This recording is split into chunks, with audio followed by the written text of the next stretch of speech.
We are live, I think. So good morning, good afternoon, and good evening, and welcome to Esther Live, a special event presented by Magid Books, an imprint of Koren Publishers, where we'll be preparing for Purim and learning new lessons from an old classic, Megillat Esther, the Book of Esther.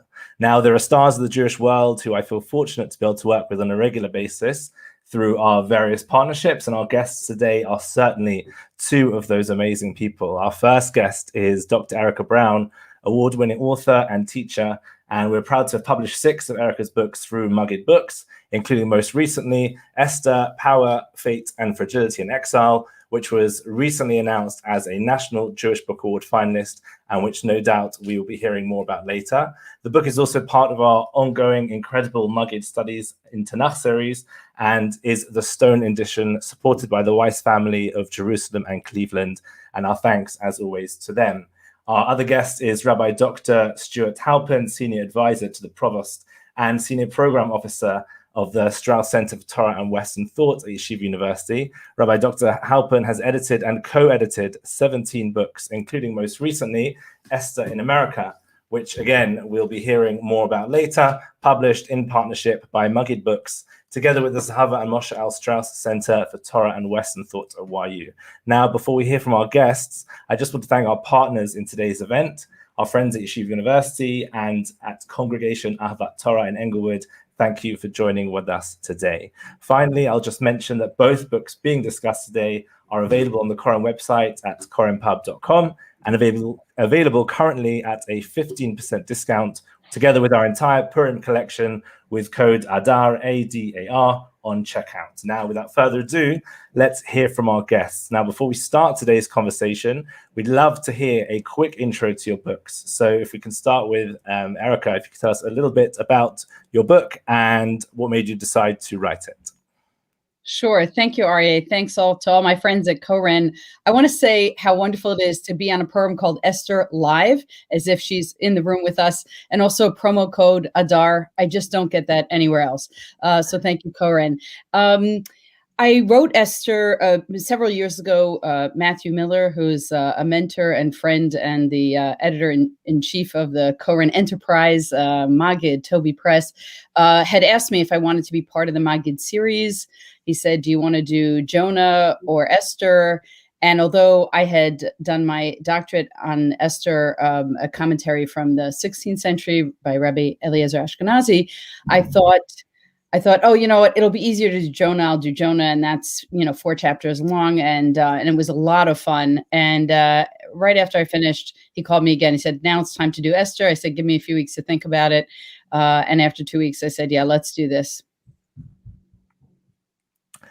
Okay, great. Can you tell us a little bit about the book? Well, it's not a line-by-line commentary, which is more standard in the sort of exegetical world that we occupy, that many of us occupy. It's really done thematically, and there are 3 different chapters on each chapter of Esther, trying to deal with major themes, either in that chapter or that begin in that chapter, but that appear throughout the book. I would say that one thing that was really important to me, and I think is important in modern scholarship, is to see this book contextualized in the larger setting of Tanakh, but also to bring in a wealth of rabbinic sources, pre-modern sources, and modern scholarship. So I tried to integrate those things and tried to extract what I thought were patterns in the book that may tell us something about, with universal messages that may tell us something about how to live today. And I think there's a lot to be said about diasporic living through the book of Esther. And one of my favorite parts was creating alternate endings that were all sourced in the Bible, that I think because we only have 3 verses in the last chapter,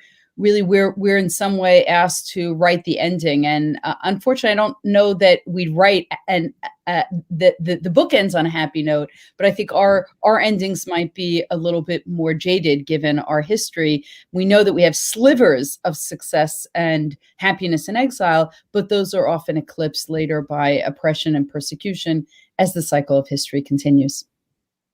Okay, great. And I'm sure we'll get to hear a little bit more about it later. But just to go to Rabbi Dr. Stuard Halpern, tell us a little bit about Esther in America, how it came to be, and what we can find in the book.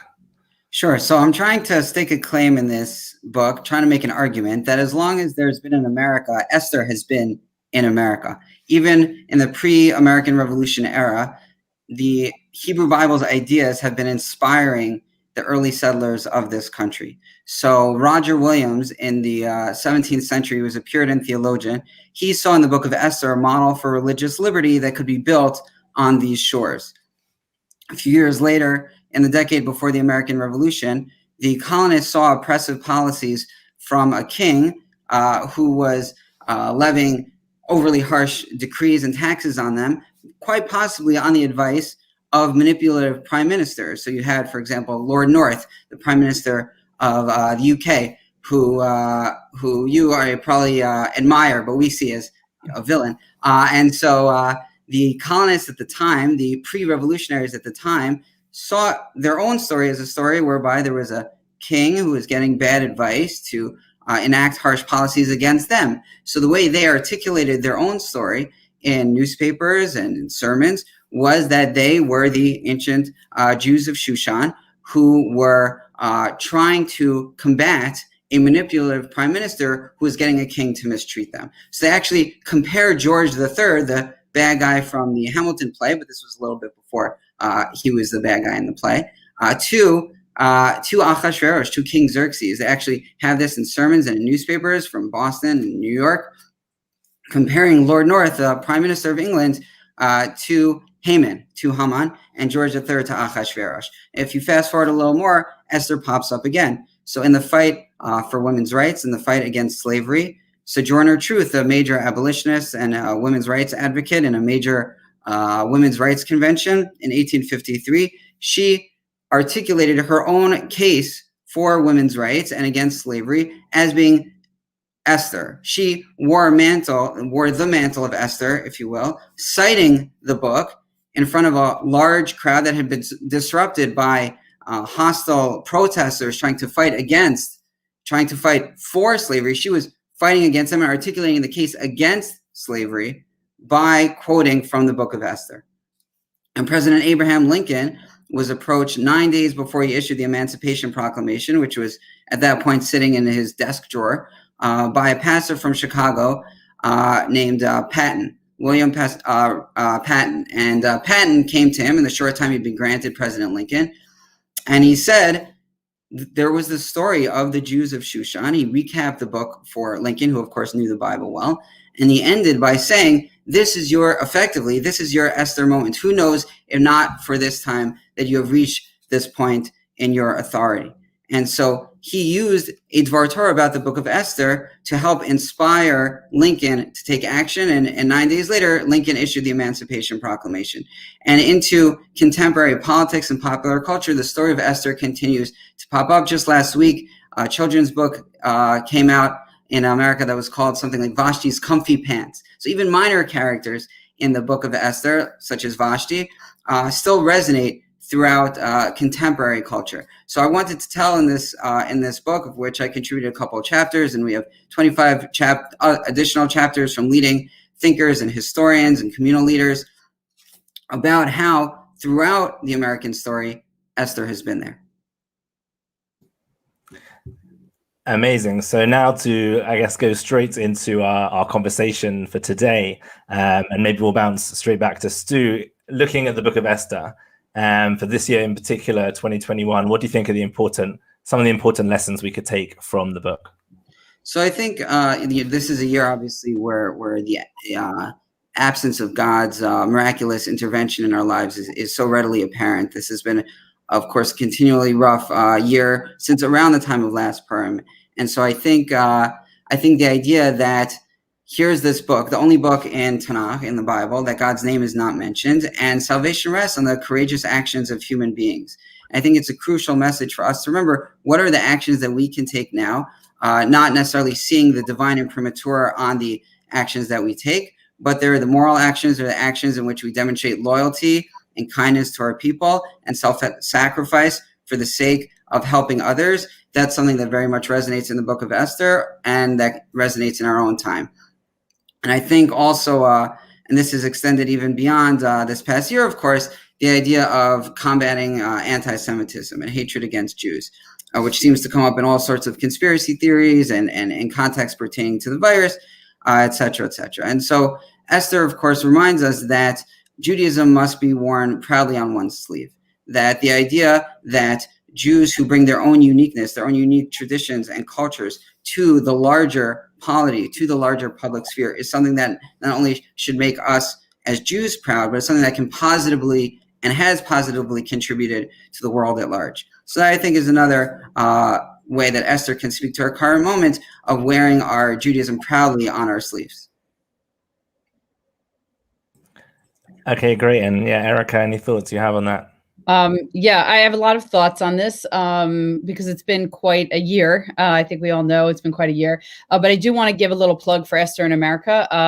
I spent this wintry Shabbat reading 16 of its chapters. I'm honored to be included in the collection, but it's fascinating. And, Stu is very, very serious about it. But there's also the Queen Esther beauty pageants that are discussed here and contemporary readings of Vashti. There's a lot of fun stuff, interesting stuff, serious stuff, and things that are important, not only for Americans, but for people who want to understand how a biblical story can impact a nation and Jewish self-identity, no matter where you are.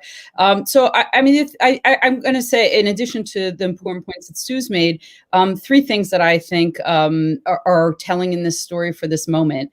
One is we see in the Vashti story and also in the Esther story that one person's actions can affect an entire empire, right? So, Vashti is a rebel, certainly as she's seen in Chazal and she's seen in the eyes of Achashverosh, and her act of insurrection ends up, being plastered and broadcast throughout the empire in the impact it has on every home. And then on another note, when a lot of us are feeling very, very helpless in a world which seems so beyond our control, and that's from the impact of COVID, politics, from the pain of protests and racial injustice, that one person really does make a difference. And I think COVID shows us, because we all have to distance from each other, how much one person can affect other people. And I think that's a lesson writ large in the book of Esther. Certainly, since like Stu, I worked on Sojourner Truth and Mariah Stewart, who are both early abolitionists and used the book of Esther to sort of speak their truth. I think this is a moment for Jews who are living much more comfortable lives to make sure that we echo that voice for truth and social justice in the world. I think the book also says a lot, and I didn't notice this when I was a kid, a lot about government inefficiencies, government bureaucracies, unnecessary unnecessary difficulties and networks that make getting messaging and communication out to the broader community very difficult. The postal system, for example, or even revoking a terrible decree. And I think it's made us, maybe I'm more sensitive to it because I live in a suburb of Washington, D.C., but I think about that. And of course, I think about the second harem, which was not something I ever thought about as a kid, but the idea that Achashverosh deflowered young women and then kept them from their families and from a productive life for an eternity. So I do think a little bit about some of the Me Too movement and the way in which this sort of sexual excess in the book is something we have to be mindful of in terms of the imbalance of power and how it can really damage people's lives. And not only their lives, but the lives of their families. So those are a few of my, let's say, modern picks for things that I'm thinking about in the book of Esther this year. And if I could piggyback off of Erica's book title, her really excellent book that I highly, highly recommend, the idea of fragility and exile. So one of the chapters I wrote in my book is about this fascinating, often overlooked and forgotten historical footnote to American Jewish history, and that's a fellow by the name of Mordechai Manuel Noah. So Mordechai Manuel Noah, in 1825, got one of his wealthy friends to buy an island in upstate New York, just near Buffalo, called Grand Island, and he tried to declare it, this is in 1825, a homeland for the Jews. And he hoped the Jews from Europe, already, of course, under anti-Semitism there, would reunite with the small American Jewish community that was already in America at the time, as well as the Native Americans who he, along with others during this period, thought might have been the 10 lost tribes. He thought they would all gather together on this island, Grand Island, that he renamed Ararat because his name was Mordechai Manuel Noah, obviously a very biblically inspired name. So punning off of his last name, Noah, he named this island Ararat. He actually commissioned a boat that he called Noah's Ark, and he put Native Americans and animals on it. And he had this whole sort of flotilla trying to launch an initiative to gather the Jews of the world to upstate New York. And this would somehow be a new Zion on the shores of America. Now, of course, the reason that most you probably have never heard of this story is because the plan came to nothing. And it never happened other than the launch event, which took place, ironically enough, in an Episcopal church with Mordechai Emanuel Noah wearing a king costume borrowed from a Shakespearean play. And so not shockingly, after such an auspicious start, nothing else happened. However, Mordechai, his name, of course, is important to this story, and the perspective on the story that I try to offer is his tale of this sort of, is this a bracha levatala, as we would say? Is this the attempt to build Israel outside of Israel, whether it's in America or whether it's in England or whether it's anywhere else? Is that something that will inevitably lead to effervescence? It just will vanish into thin air, just like his plot.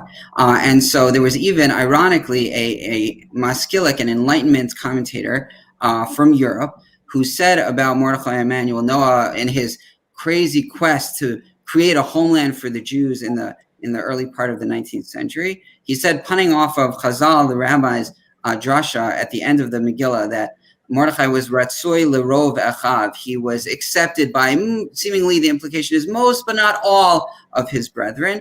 So this Enlightenment commentator said, this Mordechai Emanuel Noah, lo lerov echav, v'lo l'ma'at echav. Not even a little bit of his brethren should listen to him. The guy is full of hot air. Nobody should even give 2 seconds to thinking about this crazy plan of the Jews having a homeland anytime soon anywhere is like totally ridiculous.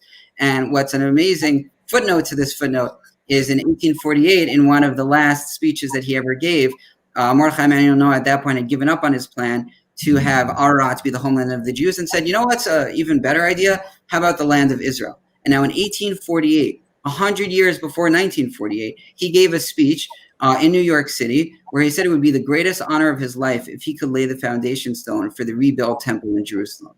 So I think this tension of having a fragility in exile is something that obviously as an American Jew I feel, and it's something that cuts to the core, of course, of the Shushan Jewish community in the time of Esther.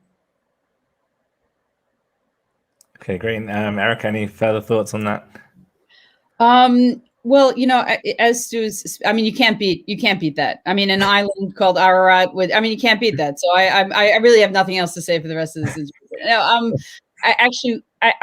I do want to say that I think one other important and key teaching for the moment is that Esther and Mordechai achieved greatness for their people by achieving greatness for the government that they were part of. In other words, they helped strengthen the governance structure and a return to justice, return to fiscal responsibility with taxation, as we see in chapter 10.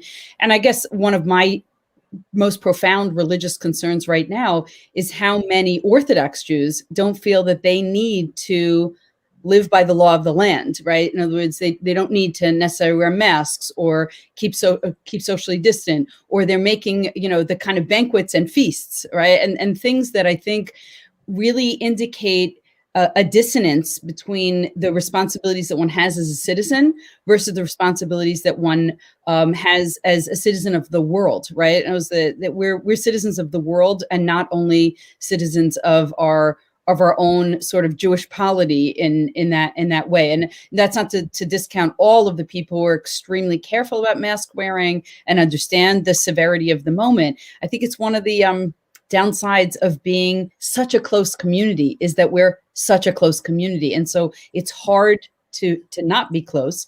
And while I can appreciate that, I think we need leadership this moment. In this moment, I think we need stronger leadership about this. Okay, I mean, obviously, Eric, you mentioned in terms of government and policy. So, Stu, if I can ask, I mean, we looked at, I guess, the world situation in general, but looking at how things have been in the US over the past couple of months, do you think there are things that we could specifically learn from the Book of Esther, maybe things that are mentioned in the book Esther in America, that you feel are so relevant, especially in the moment that, the political moment, the national moment that we're seeing right now in America? Yeah, I think it's fascinating that for those who have been following the news, just this past week, there was one of the lawyers of former President Trump who would cover his head when he was taking a drink of water. And there was all sorts of discussion. Was he holding a bottle cap? Was he saying a bracha? Did he need to be doing what he was doing? What commentators offer insights into what he might or might not have actually been doing. And to me, it actually reminded me of the book of Esther. Why? Because at its core, Esther is about Jews in positions of power trying to navigate how overtly Jewish they should be. And whether they're refusing to bow down, they're refusing to compromise, they're being asked to blend in. Like, I felt like, Vayhi ke dabram Twitter, yom yom. And they said, well, why are you doing that every time you drink? And so I think the idea that, there are the sort of the nudgy voice saying, no, do you have to be so Jewish in everything that you do? It's going to stick out. And the social media sphere is you're gonna go viral, and the core question, I think, in both today and then is how confident are we in our difference? How to quote our beloved late friend Lord Rabbi Jonathan Sachs, the idea of the dignity of difference. Are we okay being dignified in sticking out? And of course, in the galut, in the exile, as we've been discussing, that's something that is overt. And obviously in Israel, that would be not noticed if someone was saying a bracha in the Knesset. Though I would point out that there's a fascinating book that came out recently called "When Rabbis Bless Congress," and it's about the opening invocations that rabbis give before sessions of Congress. And the book notes that I believe, and Aryeh, you could correct me if I'm wrong, that the Knesset does not open with a prayer during all its sessions, but ironically, the American Congress does, modeled as it is after this sort of biblically inclined project.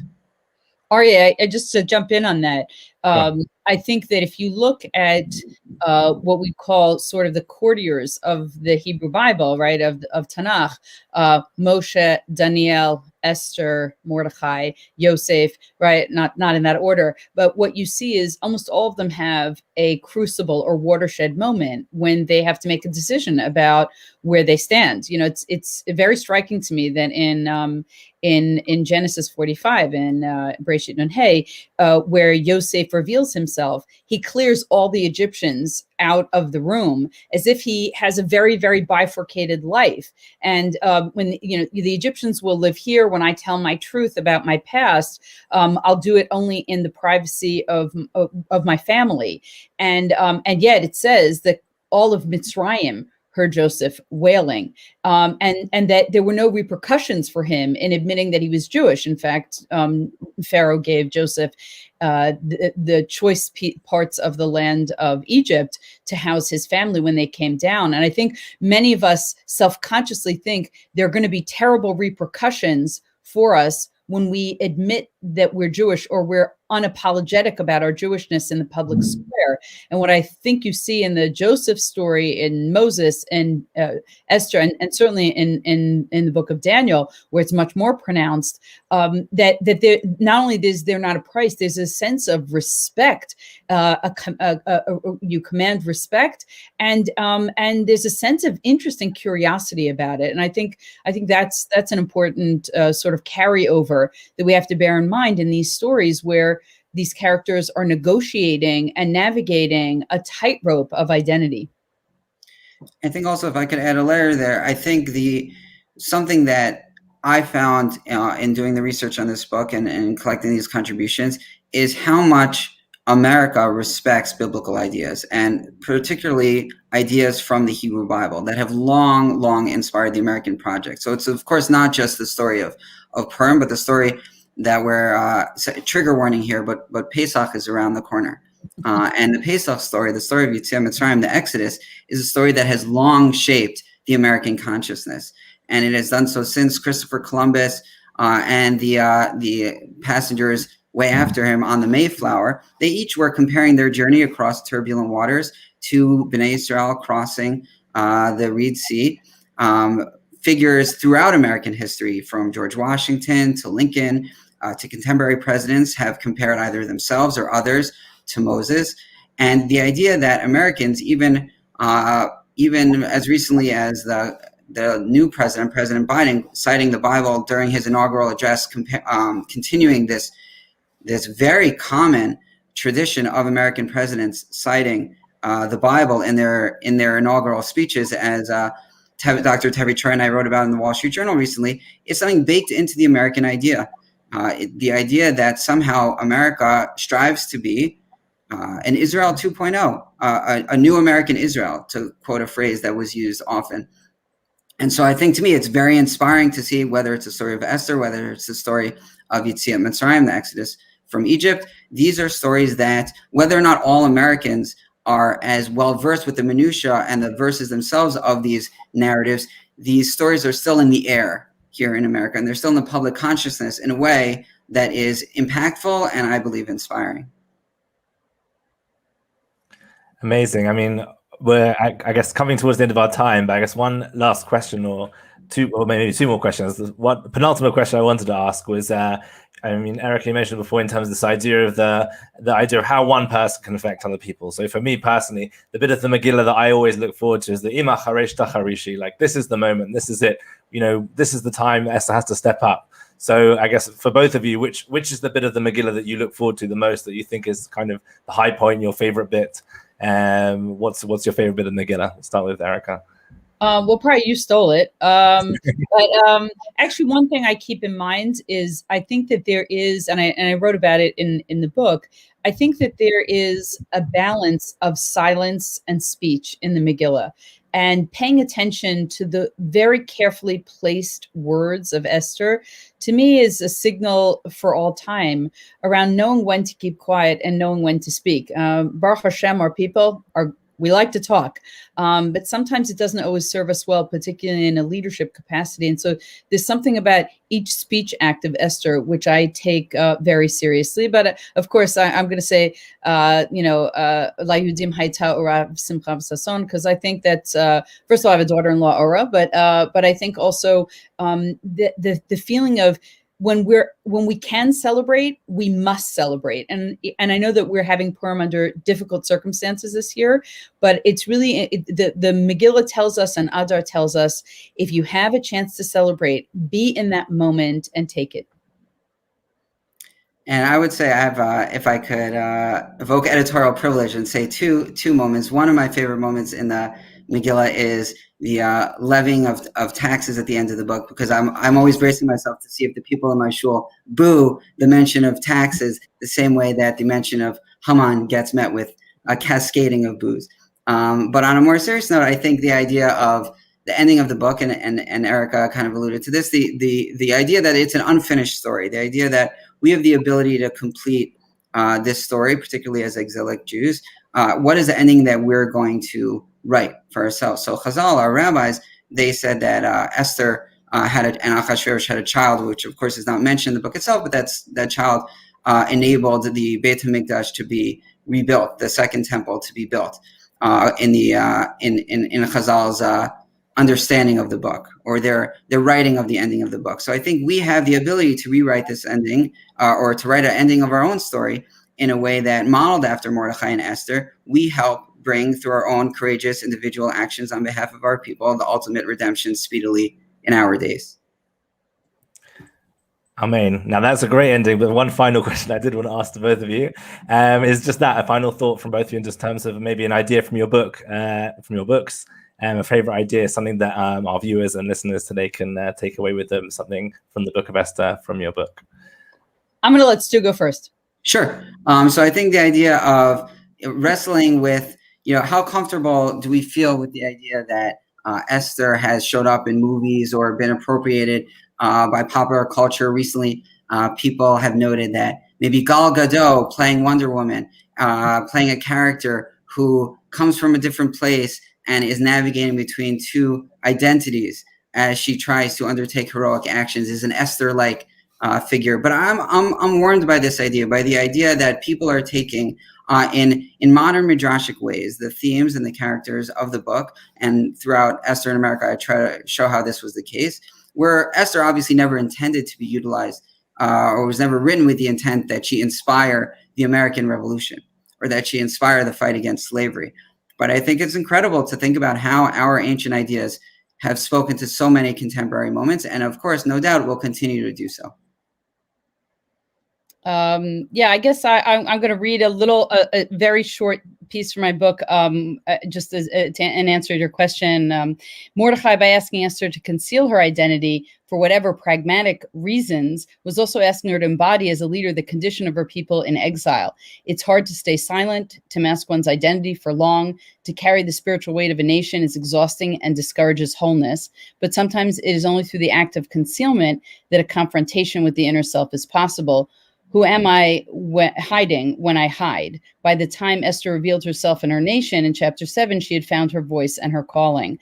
So I think that question, when you're in the diaspora and when you're not in the diaspora, when you're in Israel, is, what am I concealing, and how is that concealment hampering my capacity to be a whole human being? I think in exile, part of the fragility is that you're always negotiating two ways of being.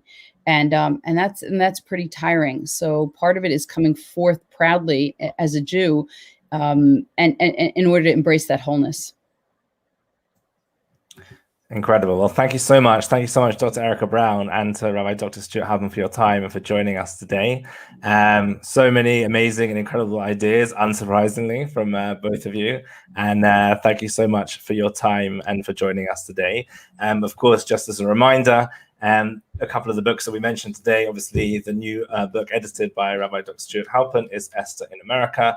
And also he mentioned also as well the book Proclaim Liberty Throughout the Land, both of which available at corinpub.com.